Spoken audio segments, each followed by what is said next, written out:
Hello and welcome to Lecture 17, Part 1 for Life in the Universe. In this lecture, we're going to conclude our Unit F on telescopes and spacecraft.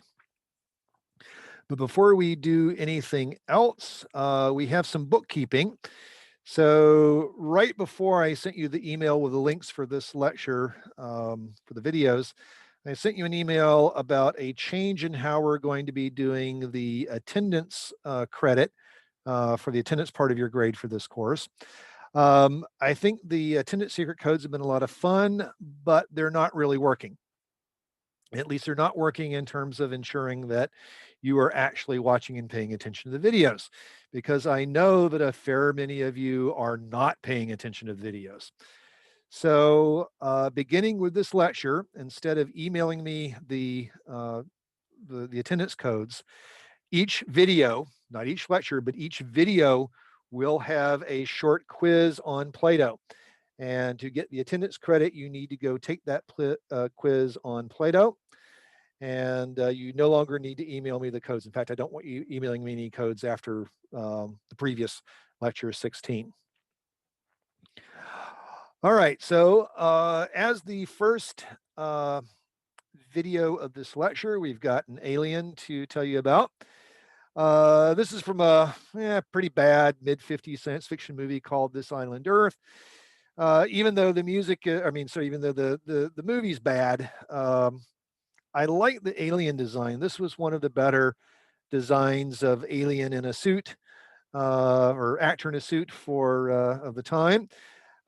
So gave them kind of this big head with a big brain in it, and really somewhat crustacean looking, but really pretty alien looking face, I think. And unfortunately, I didn't really find a good picture of it. Had the hands. The hands are actually kind of like crab claws, but you really can't. It would look more like that if extended. Apparently, they'd even looked at making the feet look like that. The actors couldn't walk well, and what they could come up with, so they didn't do that.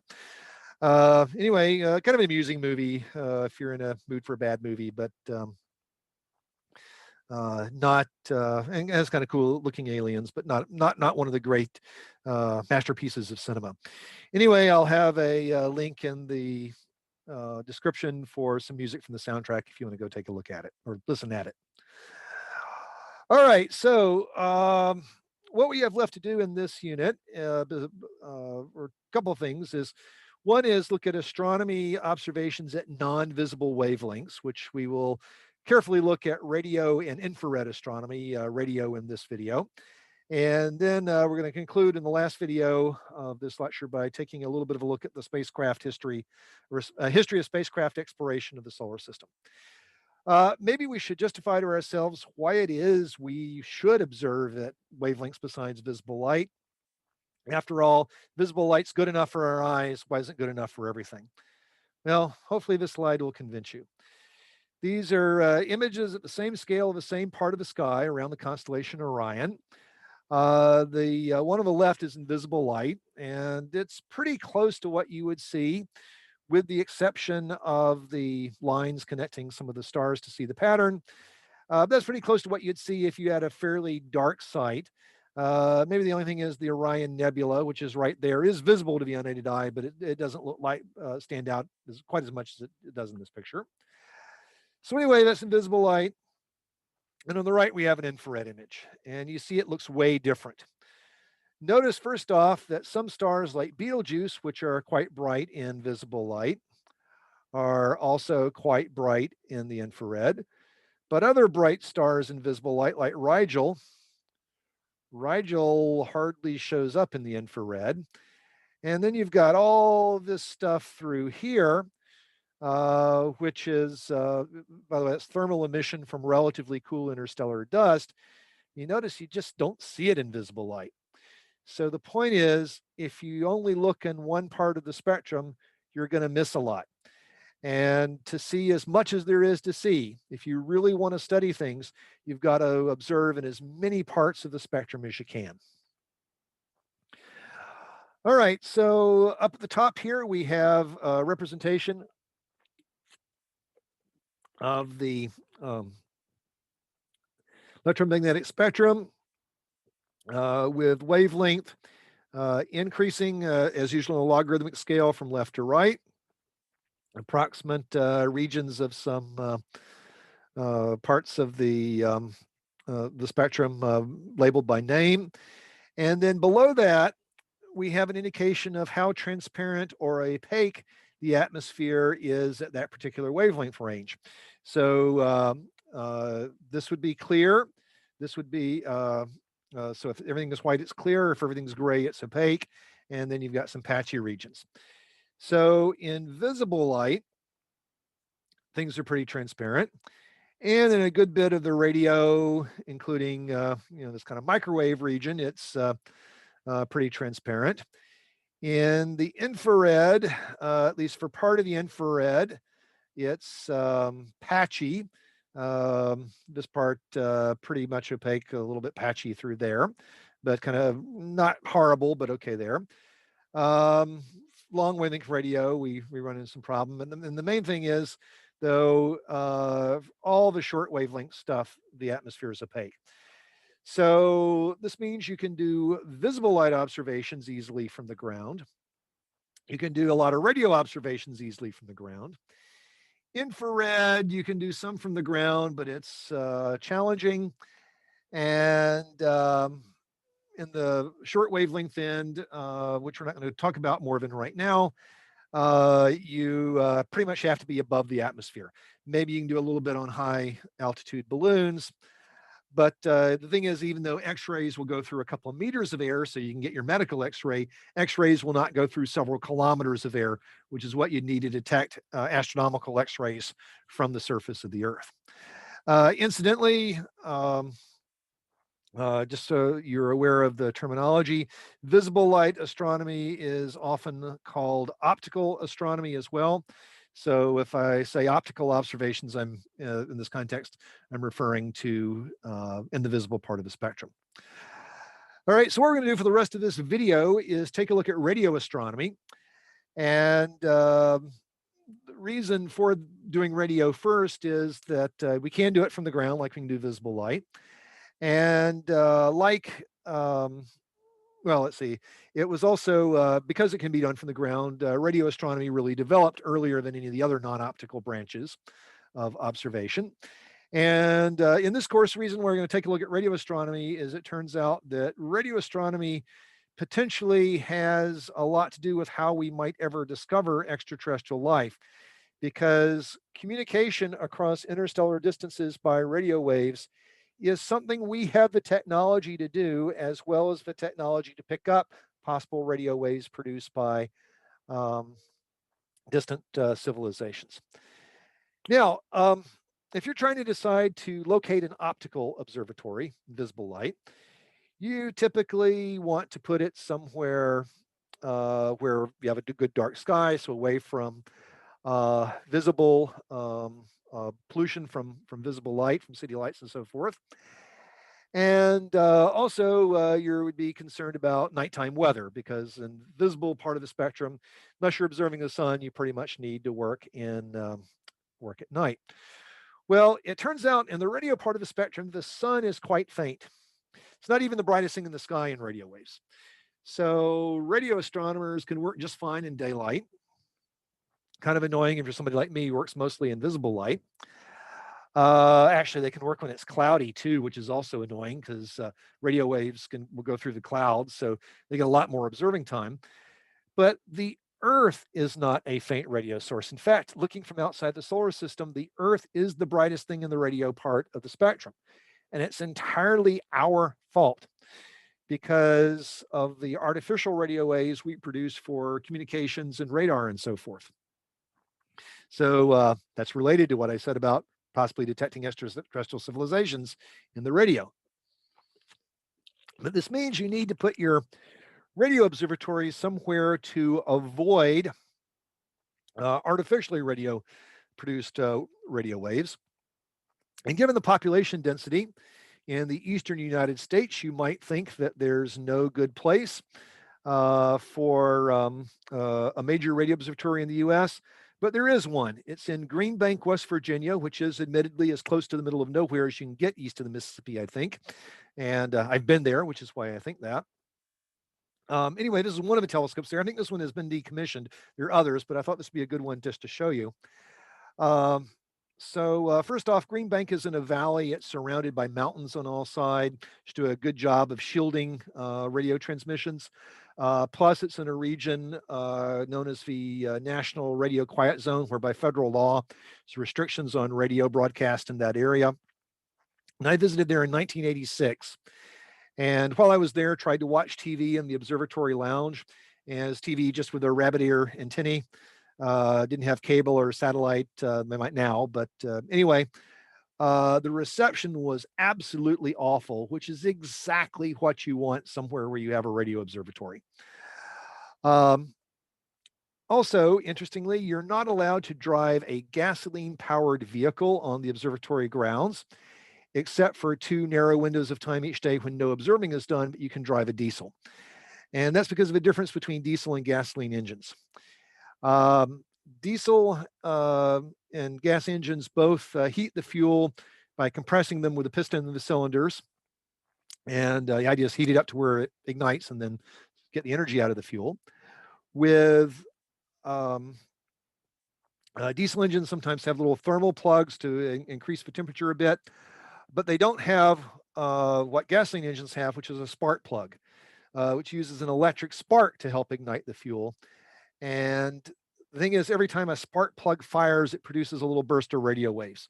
And they want to make sure they don't get any unnecessary interference from from those spark plugs.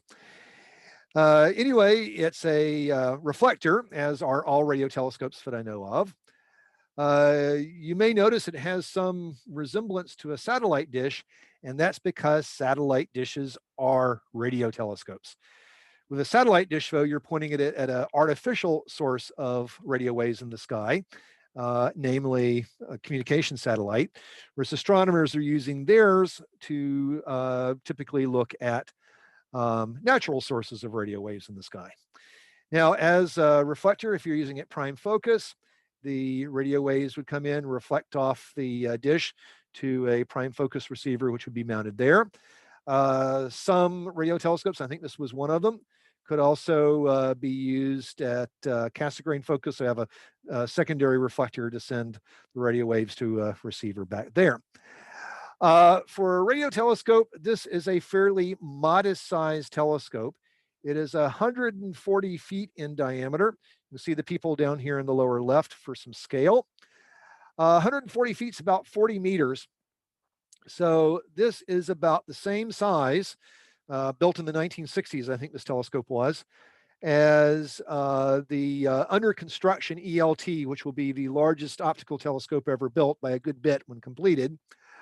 The question is, why, and like I said, this is a relatively modest sized radio telescope. Why are radio telescopes so much bigger? And it's because of the long wavelengths at which they observe. I'm going to be giving you wavelengths at which some of these things work. You don't actually have to know those. Those are, I won't test you on it. This is just give you some perspective. Remember, for visible light, we're talking about wavelengths of a few hundred nanometers. Well, wavelengths of a few centimeters, where this telescope would observe, would be 20 to 400 million nanometers. And remember our angular resolution equation, which depends on wavelength. And the thing is, the wavelengths being so long in the radio part of the spectrum, if you want anything resembling decent angular resolution, you have to make your telescope as big as you can.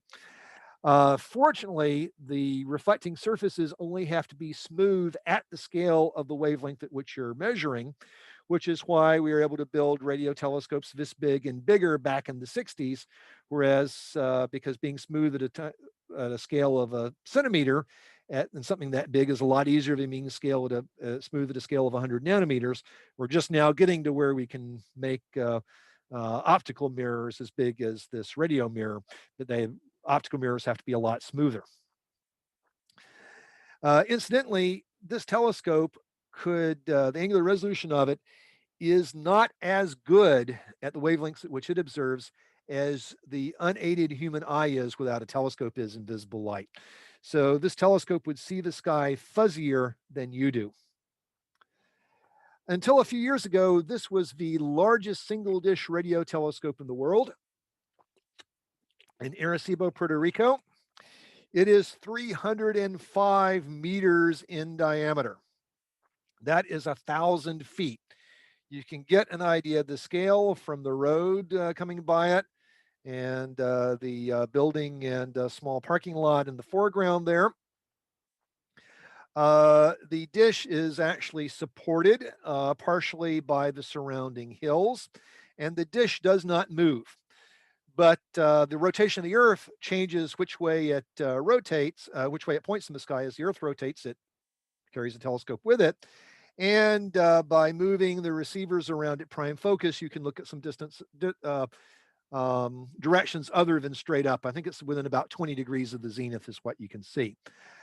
One of these cables shown here broke a couple months ago, and as it fell, it put a pretty big gash in the dish. It didn't, this thing up here didn't fall, but it will take some time to repair, but it will be repaired. This telescope appears in at least 2 movies I know of. It plays itself in the movie Contact with Jodie Foster, and it plays a fictional dish in a James Bond movie, Goldeneye. And the villain, Sean Bean, Sean Bean plays him, is using it for some nefarious purpose. I forget what. But curiously, the fictional telescope it plays in Goldeneye is described in the movie as being 500 feet in diameter, which is only half the size of the real one. And the only thing I can think of as to why they made it half the size of how big it really is in the movie is maybe they thought the audiences wouldn't believe it if they said it was as big as it is. Though, talking James Bond, I mean, there's some willing suspension of disbelief there anyway. All right. Arecibo was replaced a few years ago by FAST, the 500 meter aperture spherical radio telescope in China. So it is 500 meters in diameter and basically a kind of a similar design. The dish doesn't move. The prime focus receiver, which looks really tiny at this scale, is right there. They can move it around a little bit so it can look at some directions other than straight up. And as I said, the Earth's rotation changes which way it's pointing in the sky. Now, it turns out that something like Arecibo or FAST still only sees the sky to about the same angular resolution as human vision without a telescope. So it seems that at least those of us who work in the visible have our revenge. So yes, radio astronomers can work in daylight. They can work when it's cloudy, but their long wavelengths mean they've got this crappy angular resolution. Except there is a technique for combining multiple telescopes to improve angular resolution that is easier to do at long wavelengths. This technique is called interferometry, and telescopes combined this way are called an interferometer. And this is not an actual picture of an interferometer here. This is, I just cut and pasted pictures of the same telescope to illustrate the principle. So the idea is you have 2 or more telescopes looking at the same object at the same time. And if you do that, it's possible to combine the signals such that the d that goes in the angular resolution equation is not the diameter of one of the telescopes, but is instead the separation between them. And to do this, one thing you've got to be able to do is you've got to measure that distance between them to a precision comparable to the wavelength at which you're observing. And it turns out measuring distances between telescopes, even very widely separated to a precision of a centimeter or so, or maybe a little better than a centimeter, is relatively easy. Measuring distances between telescopes, say even only maybe 10, a few tens of meters apart to a precision of a few hundred nanometers is really hard. And we are just getting to the point where we can do interferometry reasonably in visible light and in the near infrared. But we've been able to do it in the radio for decades. So let me show you a couple of pictures of some real interferometers. The Very Large Array, or VLA, in New Mexico also appears in the movie Contact playing itself. So what it has 27 of these individual radio telescopes. 9 each on each arm of a Y pattern, and they're on rails, so you can move them around. So when you see pictures like this, where you see a lot of telescopes in the picture, they're about as close together as they're ever practically put. And the thing is, when they're widest separation, you hardly see any of them. But when they're spread out at their widest separation, then for angular resolution purposes, the d that goes into the angular resolution equation is 36 kilometers. So as far as angular resolution is concerned, it's like having a telescope that's 36 kilometers in diameter. And at radio wavelengths, this gives you a resolution of about an arc second, which is comparable to a ground-based optical telescope without adaptive optics. Um, an interferometer that recently came online called ALMA, which works in relatively short wave radio wavelengths, going into the sub-millimeter, which is actually kind of getting into long wavelength infrared. And it needs to be at a high altitude to work at those wavelengths, and that is a very high altitude. That is actually challenging to work at such a high altitude. It doesn't have quite as large a baseline, but because it's working at shorter wavelengths, it gets way better resolution than the VLA does, and better than I'd have to remind myself or work it out, but it's better than HST resolution, I think, at least comparable to it. And anyway, on the radio, what really limits the size of an interferometer is how far apart can you put your telescopes.